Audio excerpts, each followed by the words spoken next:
অনেকদিন ধরে দেখতেছি মানুষ ভিডিও এডিটিং শিখতে চায়, but first question always is ভাই কোন সফটওয়্যারটি শিখবো। এই প্রশ্ন শুনলে আমার মাথায় একটা কথা ঘোরে, এডিটিং শেখা কি শুধু একটা সফটওয়্যার শেখা?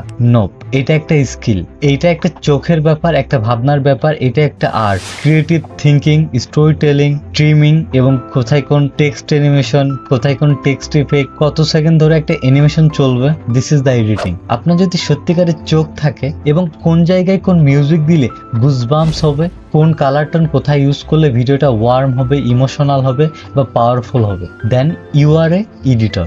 Any one software you can choose. হতে পারে সেটি প্রিমিয়ার প্রো, হতে পারে সেটি আফটার ইফেক্ট, হতে পারে সেটি ক্যাপকাট, ইট ডাজেন্ট ম্যাটার। একটা সফটওয়্যার আপনাকে কখনো একটা ক্রিয়েটর বানায় না, বাট আপনার ভিশন আপনাকে বানায়।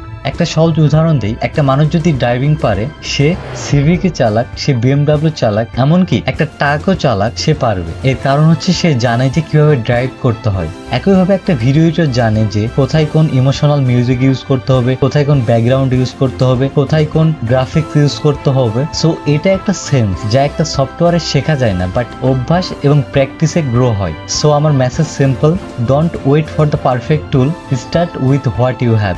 হোক সেটা ক্যাপকাট, হোক সেটা প্রিমিয়ার প্রো, আপনার কাছে যেটা আছে, আপনার কাছে যেটা হ্যান্ডি মনে হবে, আপনি ওইটা দিয়ে স্টার্ট করেন। আপনি স্কিল বানান, সফটওয়্যার আপনার পিছনে ঘুরবে। এই ভিডিওটা যদি হেল্পফুল মনে হয়, আমি বলবো না লাইক, কমেন্ট অ্যান্ড সাবস্ক্রাইব করেন। দেখা হবে এরকমই ইন্টারেস্টিং অন্য কোনো ভিডিওতে। ধন্যবাদ।